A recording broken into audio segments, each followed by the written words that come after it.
अभिलाषा की कहानी मुंशी प्रेमचंद द्वारा लिखी गई है। चाका, तो चलिए इसे शुरू करते हैं। कल पड़ोस में बड़ी हलचल मची।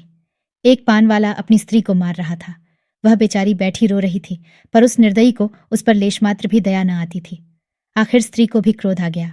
उसने खड़े होकर कहा, बस अब मारोगे तो ठीक न होगा। आज से मेरा तुझसे कोई संबंध नहीं। मैं भीख मांगूंगी, पर तेरे घर न आऊंगी। यह कहकर उसने अपनी एक पुरानी साड़ी उठाई और घर से निकल पड़ी। पुरुष काठ के उल्लू की तरह खड़ा देखता रहा। स्त्री कुछ दूर चलकर फिर लौटी और दुकान की संदूकची खोलकर कुछ पैसे निकाले। शायद अभी तक उसे ममता थी, पर उस निर्दय ने तुरंत उसका हाथ पकड़कर पैसे छीन लिए। हाय री हृदयहीनता! अबला स्त्री के प्रति पुरुष का यह अत्याचार! एक दिन इसी स्त्री पर उसने प्राण दिए होंगे, उसका मुंह जोहता रहा होगा, पर आज इतना निष्ठुर हो गया है मानो कभी की जान पहचान ही नहीं। स्त्री ने पैसे रख दिए और बिना कहे सुने चली गई। कौन जाने कहाँ। मैं अपने कमरे की खिड़की से घंटों देखती रही कि शायद वह फिर लौटे, या शायद पान वाला ही उसे मनाने जाए, पर दो में से एक बात भी न हुई। आज मुझे स्त्री की सच्ची दशा का पहली बार ज्ञान हुआ। ये दुकान दोनों की थी। पुरुष तो मटर गश्ती किया करता था, स्त्री रात दिन बैठी सती होती थी। 10-11 बजे रात तक मैं उसे दुकान पर बैठी देखती थी। प्रातकाल नींद खुलती तब भी उसे बैठी पाती। नोच खसोट काट कपट जितना पुरुष करता था, उससे कुछ अधिक ही स्त्री करती थी। पर पुरुष सब कुछ है, स्त्री कुछ नहीं। पुरुष जब चाहे उसे निकाल बाहर कर सकता है। इस समस्या पर मेरा चित्त इतना अशांत हो गया कि नींद आंखों से भाग गई। 12 बज गए और मैं बैठी रही। आकाश पर निर्मल चांदनी छिटकी हुई थी। निशानाथ अपने रत्न जटित सिंहासन पर गर्व से फूले बैठे थे। बादल के छोटे छोटे टुकड़े धीरे धीरे चंद्रमा के समीप आते थे और फिर विकृत रूप में पृथक हो जाते थे, मानो श्वेतवसना सुंदरियां उसके हाथों दलित और अपमानित होकर रुदन करती हुई चली जा रही हों। इस कल्पना ने मुझे इतना विकल किया कि मैंने खिड़की बंद कर दी और पलंग पर आ बैठी। मेरे प्रियतम निद्रा में मग्न थे। उनका तेजमय मुखमंडल इस समय मुझे कुछ चंद्रमा से ही मिलता जुलता मालूम हुआ। वही साहस छवि थी जिससे मेरे नेत्र तृप्त हो जाते थे। वही विशाल वक्ष था जिस पर सिर रखकर मैं अपने अंतस्थल में एक कोमल मधुर कंपन का अनुभव करती थी। वही सुदृढ़ बाहें थीं जो मेरे गले में पड़ जाती थीं तो मेरे हृदय में आनंद की हिलोरें सी उठने लगती थीं। पर आज कितने दिन हुए मैंने उस मुख पर हंसी की उज्ज्वल रेखा नहीं देखी, न देखने को चित्त व्याकुल ही हुआ। कितने दिन हुए मैंने उस वक्ष पर सिर नहीं रखा और न वह बाहें मेरे गले में पड़ी। क्यों? क्या मैं कुछ और हो गई या पतिदेव ही कुछ और हो गए? अभी कुछ बहुत दिन भी तो नहीं बीते, कुल 5 साल हुए हैं, कहुल 5 साल, जब पतिदेव ने विकसित नेत्रों और लालायित अधरों से मेरा स्वागत किया था। मैं लज्जा से गर्दन झुकाए हुए थी। हृदय में कितनी प्रबल उत्कंठा हो रही थी कि उनकी मुख छवि देख लूं, पर लज्जावश सिर न उठा सकती। आखिर एक बार मैंने हिम्मत करके आंखें उठाईं और यद्यपि दृष्टि आधे रास्ते से ही लौट आई, तो भी उस अर्ध दर्शन से मुझे जो आनंद मिला, क्या उसे कभी भूल सकती हूँ? वह चित्र अब भी मेरे हृदय पट पर खिंचा हुआ है। जब कभी उसका स्मरण आ जाता है, हृदय पुलकित हो उठता है। उस आनंद स्मृति में अब भी वही गुदगुदी, वही सनसनी है। लेकिन अब रात दिन उस छवि के दर्शन करती हूँ। उषाकाल, प्रातःकाल, मध्याह्न काल, संध्याकाल, निशाकाल, 8 पहर उसको देखती हूँ, पर हृदय में गुदगुदी नहीं होती। वह मेरे सामने खड़े मुझसे बातें किया करते हैं। मैं क्रोशिये की ओर देखती रहती हूँ। जब वह घर से निकलते थे तो मैं द्वार पर आकर खड़ी हो जाती थी, और जब वह पीछे फिरकर मुस्कुरा देते थे तो मुझे मानो स्वर्ग का राज्य मिल जाता था। मैं तीसरे पहर कोठे पर चढ़ जाती थी और उनके आने की बाट जोहने लगती थी। उनको दूर से आते देखकर मैं उन्मत्त सी होकर नीचे आती और द्वार पर जाकर उनका अभिवादन करती। पर अब मुझे यह भी नहीं मालूम होता कि वह कब जाते और कब आते हैं। जब बाहर का द्वार बंद हो जाता है तो समझ जाती हूँ कि वह चले गए। जब द्वार खुलने की आवाज़ आती है तो समझ जाती हूँ कि आ गए। समझ में नहीं आता कि मैं ही कुछ और हो गई या पतिदेव ही कुछ और हो गए। तब वह घर में बहुत न आते थे। जब उनकी आवाज़ कानों में आ जाती तो मेरी देह में बिजली सी दौड़ जाती थी। उनकी छोटी छोटी बातों, छोटे छोटे कामों को भी मैं अनुरक्त मुग्ध नेत्रों से देखा करती थी। वह जब छोटे लाला को गोद में उठाकर प्यार करते थे, जब टामी का सिर थपथपाकर उसे लिटा देते थे, जब बूढ़ी भक्तिन को चिढ़ाकर बाहर भाग जाते थे, जब बाल्टियों में पानी भर भर पौधों को सींचते थे, तब ये आंखें उसी ओर लगी रहती थीं। पर अब वह सारे दिन घर में रहते हैं, मेरे सामने हंसते हैं, बोलते हैं, मुझे खबर भी नहीं होती। न जाने क्यों तब किसी दिन उन्होंने फूलों का एक गुलदस्ता मेरे हाथ में रख दिया था और मुस्कुराए थे। वह प्रणय का उपहार पाकर मैं फूली न समाई थी। केवल थोड़े से फूल और पत्तियां थीं, पर उन्हें देखने से मेरी आंखें किसी भांति तृप्त ही न होती थीं।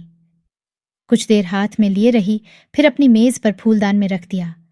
कोई काम करती होती तो बार बार आकर उस गुलदस्ते को देख जाती। कितनी बार उसे आंखों से लगाया, कितनी बार उसे चूमा। कोई 1,00,000 रुपये भी देता तो उसे न देती। उसकी एक एक पंखड़ी मेरे लिए एक एक रत्न थी। जब वह मुरझा गया तो मैंने उसे उठाकर अपने बक्स में रख दिया था। तब से उन्होंने मुझे हजारों चीजें उपहार में दी हैं, एक से एक रत्न जटित आभूषण हैं, एक से एक बहुमूल्य वस्त्र है, और गुलदस्ते तो प्राय नित्य ही लाते हैं। लेकिन इन चीज़ों को पाकर वह उल्लास नहीं होता। मैं उन चीज़ों को पहनकर आईने में अपना रूप देखती हूँ और गर्व से फूल उठती हूँ। अपनी हमजोलियों को दिखाकर अपना गौरव और उनकी ईर्ष्या बढ़ाती हूँ। बस अभी थोड़े ही दिन हुए हैं, उन्होंने मुझे चंद्रहार दिया है। जो इसे देखता है मोहित हो जाता है। मैं भी उसकी बनावट और सजावट पर मुग्ध हूँ। मैंने अपना संदूक खोला और उस गुलदस्ते को निकाल लाई। आह, उसे हाथ में लेते ही मेरी एक एक नस में बिजली दौड़ गई। हृदय के सारे तार कंपित हो गए।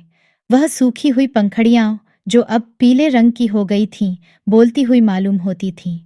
उसके सूखे मुरझाए हुए मुखों के अस्फुटित कंपित अनुराग में डूबे शब्द साए साए करके निकलते हुए जान पड़ते थे। किंतु वह रत्न जटित कांति से दमकता हुआ हार स्वर्ण और पत्थरों का एक समूह था, जिसमें प्राण न थे, संझा न थी, मर्म न था। मैंने फिर गुलदस्ते को चूमा, कंठ से लगाया, आर्द्र नेत्रों से सींचा और फिर संदूक में रख आई। आभूषणों से भरा हुआ संदूक भी उस एक स्मृति चिन्ह के सामने तुच्छ था। यह क्या रहस्य था? फिर मुझे उनके एक पुराने पत्र की याद आ गई। उसे उन्होंने कॉलेज से मेरे पास भेजा था। उसे पढ़कर मेरे हृदय में जो आनंद हुआ था, जो तूफान उठा था, आंखों से जो नदी बही थी, क्या उसे कभी भूल सकती हूँ? उस पत्र को मैंने अपनी सुहाग की पिटारी में रख दिया था। इस समय उस पत्र को पढ़ने की प्रबल इच्छा हुई। मैंने पिटारी से वह पत्र निकाला। उसे स्पर्श करते ही मेरे हाथ कांपने लगे, हृदय में धड़कन होने लगी। मैं कितनी देर उसे हाथ में लिए खड़ी रही, कह नहीं सकती।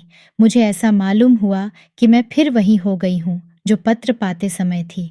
उस पत्र में क्या प्रेम के कवित्वमय उद्गार थे, क्या प्रेम की साहित्यिक विवेचना थी, क्या वियोग व्यथा का करुण क्रंदन था? उसमें तो प्रेम का एक शब्द भी न था। लिखा था, कामिनी, तुमने 8 दिनों से कोई पत्र नहीं लिखा। क्यों नहीं लिखा? अगर तुम मुझे पत्र न लिखोगी तो मैं होली की छुट्टियों में घर न आऊँगा, इतना समझ लो। आखिर तुम सारे दिन क्या करती हो? मेरे उपन्यासों की आलमारी खोल ली है क्या? आपने मेरी आलमारी क्यों खोली? समझती होगी मैं पत्र न लिखूंगी तो बच्चा खूब रोएंगे और हैरान होंगे। यहाँ इसकी परवाह नहीं। 9 बजे रात को सोता हूँ तो 8 बजे उठता हूँ। कोई चिंता है तो यही कि फेल न हो जाऊं। अगर फेल हुआ तो तुम जानोगी। कितना सरल भोले भाले हृदय से निकला हुआ निष्कपट मानपूर्ण आग्रह और आतंक से पत्र भरा हुआ था, मानो उसका सारा उत्तरदायित्व मेरे ही ऊपर था। ऐसी धमकी क्या अब भी वह मुझे दे सकते हैं? कभी नहीं। ऐसी धमकी वही दे सकता है जो न मिल सकने की व्यथा को जानता हो, उसका अनुभव करता हो। पतिदेव अब जानते हैं इस धमकी का मुझ पर कोई असर न होगा। मैं हंसूंगी और आराम से सोऊंगी, क्योंकि मैं जानती हूँ वह अवश्य आएंगे और उनके लिए ठिकाना ही कहाँ है, जा ही कहाँ सकते हैं। तब से उन्होंने मेरे पास कितने पत्र लिखे हैं। 2 दिन को भी बाहर जाते हैं तो ज़रूर एक पत्र भेजते हैं, और जब 10-5 दिन को जाते हैं तो नित्य प्रत्येक पत्र आता है। पत्रों में प्रेम के चुने हुए शब्द, चुने हुए वाक्य, चुने हुए संबोधन भरे होते हैं। मैं उन्हें पढ़ती हूँ और एक ठंडी सांस लेकर रख देती हूँ। हाय, वह हृदय कहाँ गया? प्रेम के इन निर्जीव, भाव शून्य कृत्रिम शब्दों में वह अभिन्नता कहाँ है? वह रस कहाँ है? वह उन्माद कहाँ है? वह क्रोध कहाँ है? वह झुंझलाहट कहाँ है? उनमें मेरा मन कोई वस्तु खोजता है, कोई अज्ञात, अव्यक्त, अलक्षित वस्तु पर वह नहीं मिलती। उनमें सुगंध भरी होती है, पत्रों के कागज आर्ट पेपर को मात करते हैं, पर उनका यह सारा बनाव संवार किसी गतयौवना नायिका के बनाव सिंगार के सदृश ही लगता है। कभी कभी तो मैं पत्रों को खोलती भी नहीं। मैं जानती हूँ उनमें क्या लिखा होगा। उन्हीं दिनों की बात है, मैंने तीजे का व्रत किया था। मैंने देवी के सम्मुख सिर झुकाकर वंदना की थी। देवी, मैं तुमसे केवल एक वरदान मांगती हूँ। हम दोनों प्राणियों में कभी विच्छेद न हो, और मुझे कोई अभिलाषा नहीं। मैं संसार की और कोई वस्तु नहीं चाहती। तब से 4 साल हो गए हैं और हम में एक दिन के लिए भी विच्छेद नहीं हुआ। मैंने तो केवल एक वरदान मांगा था। देवी ने वरदानों का भंडार ही मुझे सौंप दिया, पर आज मुझे देवी के दर्शन हों तो मैं उनसे कहूँ, तुम अपने सारे वरदान ले लो, मैं इनमें से एक भी नहीं चाहती। मैं फिर वही दिन देखना चाहती हूँ जब हृदय में प्रेम की अभिलाषा थी। तुमने सब कुछ देकर मुझे उस अतुल सुख से वंचित कर दिया जो अभिलाषा में था। मैं अब की देवी से वह दिन दिखाने की प्रार्थना करूं जब मैं किसी निर्जन जलतट और सघन वन में अपने प्रियतम को ढूंढती फिरूं। नदी की लहरों से कहूं, मेरे प्रियतम को तुमने देखा है? वृक्षों से पूछूं, मेरे प्रियतम कहाँ गए? क्या वह सुख मुझे कभी प्राप्त न होगा? उसी समय मंद शीतल पवन चलने लगा। मैं खिड़की के बाहर सिर निकाले खड़ी थी। पवन के झोंके से मेरे केश की लटें बिखरने लगीं। मुझे ऐसा आभास हुआ मानो मेरे प्रियतम वायु के इन उच्छ्वासों में हैं। फिर मैंने आकाश की ओर देखा। चांद की किरणें चांदी के जगमगाते तारों की भांति आंखों से आंख मिचौनी सी खेल रही थीं। आंखें बंद करते समय सामने आ जाती, पर आंखें खोलते ही अदृश्य हो जाती थीं। मुझे उस समय ऐसा आभास हुआ कि मेरे प्रियतम उन्हीं जगमगाते तारों पर बैठे आकाश से उतर रहे हैं। उसी समय किसी ने गाया, अनोखे से नेही के त्याग, निराले पीड़ा के संसार। कहाँ होते हो अंतर्धान, लुटा करके सोने सा प्यार, लुटा करके सोने सा प्यार। यह पद मेरे मर्म स्थल को तीर की भांति छेदता हुआ कहाँ चला गया, नहीं जानती। मेरे रोए खड़े हो गए, आंखों से आंसुओं की झड़ी लग गई। ऐसा मालूम हुआ जैसे कोई मेरे प्रियतम को मेरे हृदय से निकाले लिए जाता है। मैं जोर से चिल्ला पड़ी। उसी समय पतिदेव की नींद टूट गई। वह मेरे पास आकर बोले, क्या अभी तुम चिल्लाई थी? अरे, तुम रो रही हो, क्या बात है? कोई स्वप्न तो नहीं देखा? मैंने सिसकते हुए कहा, रोऊं ना तो क्या हंसूं? स्वामी ने मेरा हाथ पकड़कर कहा, क्यों? रोने का कोई कारण है या यूं ही रोना चाहती हो? क्या मेरे रोने का कारण तुम नहीं जानते? मैं तुम्हारे दिल की बात कैसे जान सकता हूं? तुमने जानने की चेष्टा कभी की है? मुझे इसका सान गुमान भी न था कि तुम्हारे रोने का कोई कारण हो सकता है। तुमने तो बहुत कुछ पढ़ा है, क्या तुम भी ऐसी बात कह सकते हो? स्वामी ने विस्मय में पड़कर कहा, तुम तो पहेलियां बुझवाती हो। क्यों, क्या तुम कभी नहीं रोते? मैं क्यों रोने लगा? तुम्हें अब कोई अभिलाषा नहीं है? मेरी सबसे बड़ी अभिलाषा पूरी हो गई। अब मैं और कुछ नहीं चाहता। ये कहते हुए पतिदेव मुस्कुराए और मुझे गले से लिपटा लेने को बढ़े। उनकी यह हृदयहीनता इस समय मुझे बहुत बुरी लगी। मैंने उन्हें हाथों से पीछे हटाकर कहा, मैं इस स्वांग को प्रेम नहीं समझती। जो कभी रो नहीं सकता वह प्रेम नहीं कर सकता। रुदन और प्रेम दोनों एक ही रेत से निकलते हैं। उसी समय फिर उसी गाने की ध्वनि सुनाई दी, अनोखे से नेही के त्याग, निराले पीड़ा के संसार। कहाँ होते हो अंतर्धान, लुटा करके सोने सा प्यार। पतिदेव की वह मुस्कुराहट लुप्त हो गई। मैंने उन्हें एक बार कांपते देखा। ऐसा जान पड़ा उन्हें रोमांच हो रहा है। सहसा उनका दाहिना हाथ उठकर उनकी छाती तक गया।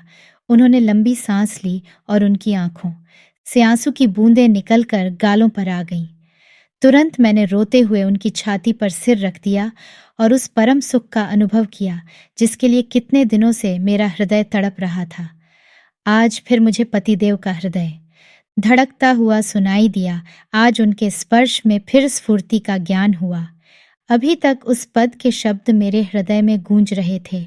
कहाँ होते हो अंतर्धान, लुटा करके सोने सा प्यार,